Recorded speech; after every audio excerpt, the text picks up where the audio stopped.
Well, good evening, I think I can say to everyone, having been here all day. I'm going to pick up where the last panel left off because I thought it was a very exciting environment they created.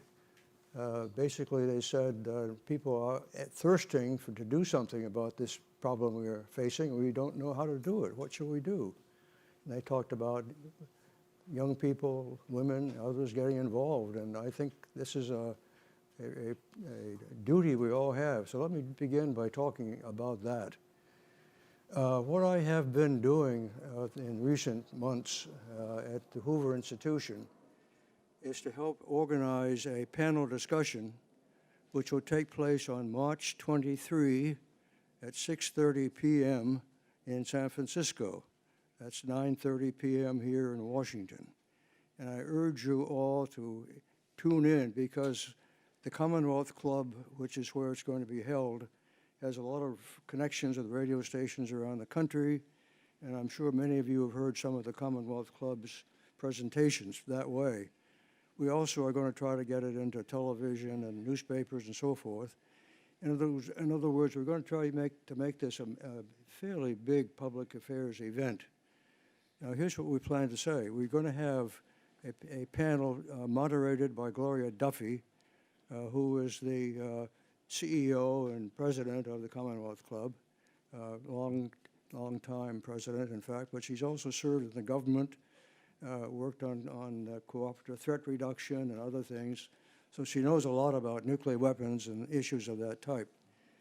George Shultz, who was Ronald Reagan's Secretary of State when a lot of these treaties were negotiated, including INF, will be a speaker. Bill Perry, who was a Secretary of Defense with President Clinton, is going to speak, I hope, on technology and what's been happening in that area. We're going to have the former governor of California, Jerry Brown, speaking. He's getting very active in this field now and very much a supporter of radical reductions in nuclear weapons. We're going to have the former negotiator, the negotiator of the New START Treaty, Rose Gottemoeller, who recently has been the Deputy Secretary General of NATO and is now at the Hoover Institution. And we're going to have the Under Secretary General of the United Nations for Disarmament, whose name is Izumi Nakamitsu. What I hope is going to come out of this, and this is where you come in, is a program of action that we hope to get out into the public, and we hope that something will happen because of it. And if it does, it's because of you.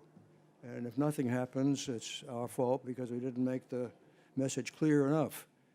We're going to tell you the world, if we can, how dangerous the present situation really is, how we are perhaps as close to war as we've ever been, and I mean by that a nuclear war. And I think we need to get that message out because it's, as we've heard all day, basically not many people talk about this anymore. It's kind of disappeared from the public agenda. So we want to get it out. We want to get it out in time for this Non-Proliferation Treaty Review meeting, which begins in April. We also have in mind, obviously, that this is a presidential election year, and we notice that there has been hardly any discussion among the Democratic candidates about nuclear weapons and what ought to be done about them. So we'd like to get the message out to them as well, and we hope that out of what we do in San Francisco and around the world, we're hoping to get the message out that way, will come some kind of activism from people like you, and in fact, specifically you. So let me tell you what we have in mind doing. I hope that out of this will come an appeal for President Trump and President Putin to meet for the purpose of extending the life of the New START Treaty. Now, that may sound kind of odd in terms of the relationships that we have now between ourselves and Russia, but we have to make a start. And one reason I think it's a feasible thing to do is that I think they both would like to have a meeting with each other. I don't think that there's any other topic other than extending the life of the New START Treaty that would gain President Trump the support in Congress that he would need to do this sort of thing. And on the other hand, I don't think he will extend the New START treaty unless he thinks there's some political advantage for himself in doing so. So this would appeal to him, I think. I think it also would appeal to President Putin, who would love to have a summit meeting and has already, of course, proposed that we extend New START treaty. The extending, by the way, is a fairly simple thing to do. You don't really need a summit meeting to do it. But I'm saying a summit meeting is perhaps the only way to get it done this year for a lot of political reasons, some of them good, some of them not so good. But anyway, that's the way politics is these days. I would like to see other things done at such a summit, and we'll be talking about that too on March the 23rd at 6:30 p.m. One of them is that we need to talk about the new technologies that have been developed since we last were in a negotiation with Russia, and that includes things you're all familiar with, the cyber war, drones. We could probably speak about that as well, and the new techniques that have been opened up for that. Hypersonic aircraft, autonomous weapons of delivery of perhaps nuclear weapons. So a lot of things need to be talked about, and we need to talk about where do you do this. Now, the group that I've been working with, somebody called it the Gang of Four, other people call it the Four Horsemen of the Apocalypse, it was called today, and they've been talking about these things for quite a long time, and one of the things they've advanced is something they call the joint enterprise. And what they meant is you really can't continue arms control and disarmament negotiations limited just to Russia and the United States. You have to broaden the basis for that. And we think you have to broaden it beyond the P5, beyond the permanent nations. We think that you need to involve other countries that are not nuclear weapon states, like Japan and Germany, Sweden probably, countries that have given up nuclear weapons like South Africa, probably Argentina, Brazil, countries like that. We think there's something on the order of the nuclear security summits, which I think you probably all know about. We discussed it earlier today, held during the Obama administration. Those nuclear security summits held accommodated about 30 to 40 or sometimes 50 heads of government. This is not a minor league stuff. And they pronounced themselves on various subjects and resulted in some fairly important things happening. But it was all limited to civil nuclear materials, uranium, plutonium not made up into weapons.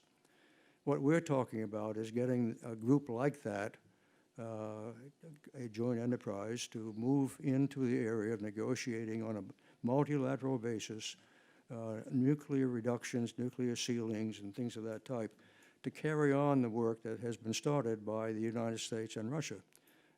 So whether we're a party to that or not, I'm not quite sure, but something like that has to be done. Now, it happens that we would, in that case, be building on a proposal that has been already made by the Department of State called CEND, C-E-N-D, which stands for Creating the Environment for Nuclear Disarmament.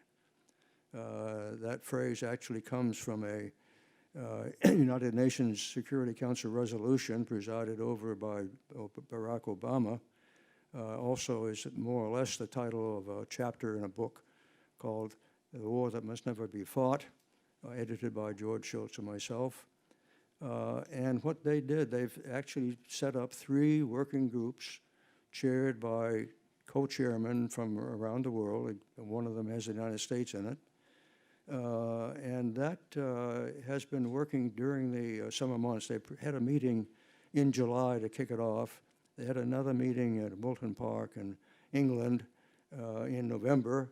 And they set up 3 working groups which are addressing issues that have to do with ways of creating the conditions for nuclear disarmament. And actually, they're fairly reasonable kinds of questions to be asking. But at some point, you have to stop talking and you have to start doing. And one of the things I hope we could do from this meeting on March the 23rd at 6:30 p.m. Is that we can get the countries involved, or the parties involved in the case of our meeting in San Francisco, to agree this is something that ought to be done. Now, the reason for getting this thing out is that we need to get the countries involved, but also people involved.